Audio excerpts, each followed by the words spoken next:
बच्चे बोलते हैं मम्मी आज किराया नहीं है, आज आप हड़ताल में मत जाओ, मैं कल नहीं आई, मैं आज आई। मैंने कहा यूँ कह देंगे कि ये लड़की वहाँ पे बैठ करके काम कर रही होगी।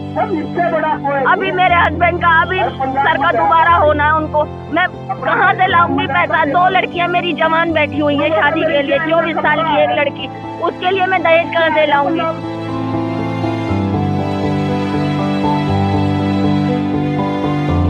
हमें क्या दे रही है सरकार? हमें कुछ भी नहीं दे रही है। हमें तो पूरे जो अगर इस नौकरी को छोड़ के हम प्राइवेट नौकरी करेंगे ना, कम से कम हमें वहाँ भी कुछ ज्यादा पैसे मिल जाएंगे हम लोगों को।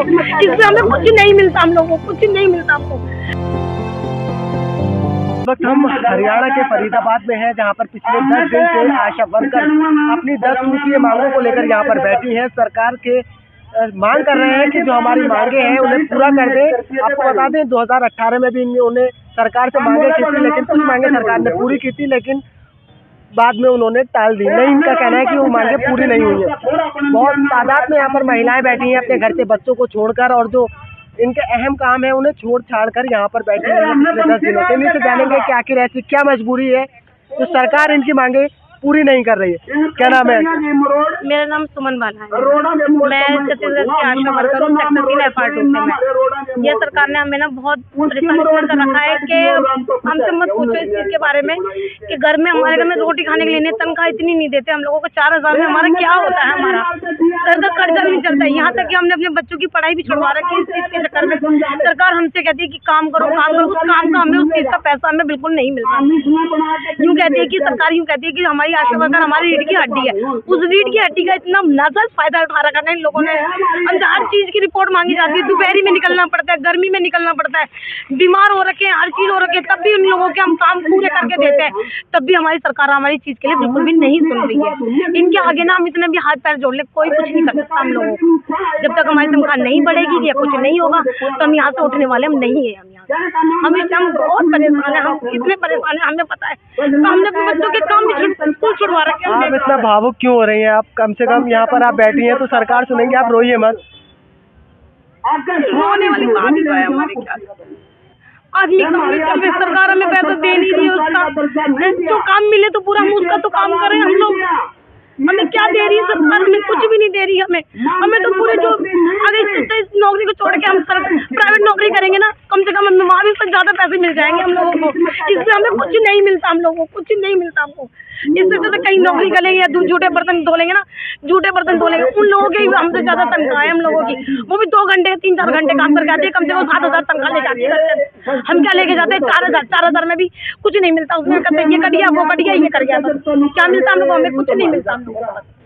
हम यही कहना चाहते हैं सरकार से। आप देख सकते हैं किस तरीके से ये वही आशा वर्कर्स है जो महिलाओं को दिन न देखे जो रात देखे, ये लगातार अपने काम करती रहती हैं। जो परेशानियां महिलाओं के ऊपर आती हैं उनकी खिदमत करती हैं, लेकिन आप देख सकते हैं कि सरकार से मांगे कर रही हैं अपने 10 सूत्री मांगों को लेकर। ये पिछले 10 दिन से यहाँ पर बैठी हैं और भावुक हो गई हैं, रो रही हैं।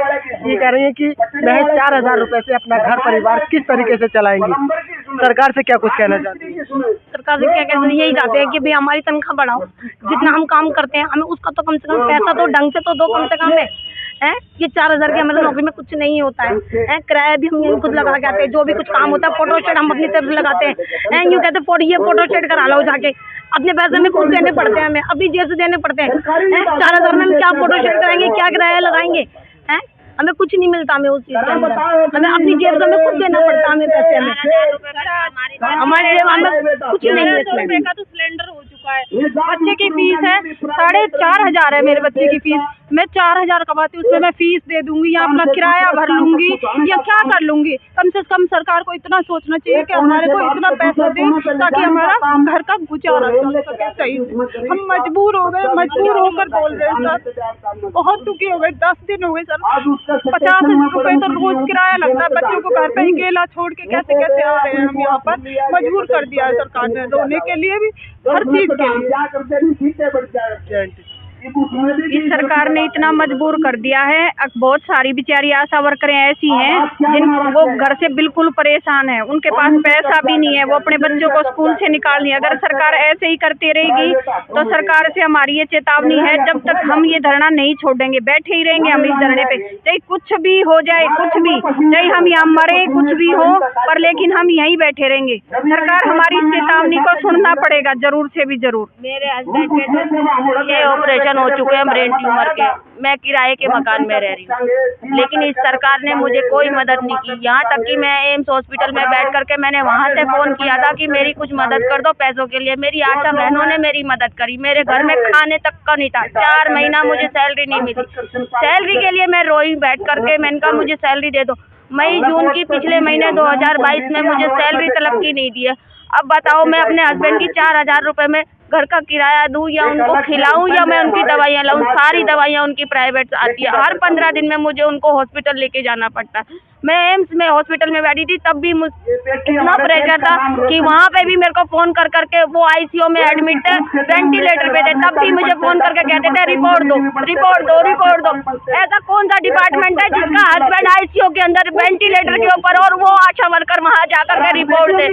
ये बात तक की मैंने सबसे बोली थी, मैंने कहा दीदी मैंने कोई बात नहीं, मैंने काम नहीं किया। यहाँ पे इतनी लड़कियां हैं, मेरी सारी बहनों ने मेरा साथ दिया, लेकिन मेरे डिपार्टमेंट ने मेरा 1 रुपए का साथ नहीं दिया। मैंने डॉक्टर से भी बात बोली है, लेकिन कोई नहीं आया मेरे साथ खड़ा होने के लिए। आज मैं यहाँ बैठी हूँ इसलिए सिर्फ 4000 रुपए में मैं घर का किराया दूँ, बच्चों को खिलाऊं, अपने हस्बैंड की दवाई लेके आऊँ, क्या करूँ? मेरे को किराया निकालना बहुत मुश्किल होता है। 1 दिन आती हूँ, 2 दिन मेरी बहनें आती है मेरे साथ में, यहाँ तक कि मैं सुबह से बिना खाए पिए यहाँ आ जाती हूँ बैठने के लिए। बच्चे बोलते हैं मम्मी आज किराया नहीं है, आज आप हड़ताल में मत जाओ, मैं कल नहीं आई, मैं आज आई। मैंने कहा यूँ कह देंगे कि ये लड़की वहाँ पे बैठ करके काम कर रही होगी। अभी मेरे हस्बैंड का अभी सर का दोबारा होना है, उनको मैं कहाँ से लाऊंगी पैसा? 2 लड़कियां मेरी जवान बैठी हुई हैं शादी के लिए, 24 साल की एक लड़की, उसके लिए मैं दहेज कहाँ से लाऊंगी?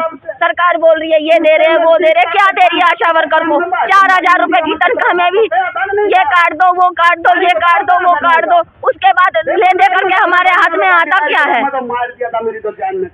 देख सकते हैं आप, ये महिलाएं आशा वर्कर्स हैं जो सरकार इन्हें रीढ़ की हड्डी कहती है। पिछले 10 दिन से यहाँ पर बैठी हैं, बाइट देते देते ये रोने लगी। अपने दिल में जो इनका दर्द है वो बयां होता है। सरकार अगर इन महिलाओं की सुन रही है तो हमारी भी अपील सरकार से यही है कि इनकी जो 10 सूत्रीय मांगे हैं वो सरकार सुने और इनकी जो मांगे हैं वो पूरी करे। फिलहाल आप देख रहे हैं इंडिया ट्रुथ, अल्फराज शेख के साथ, शुक्रिया।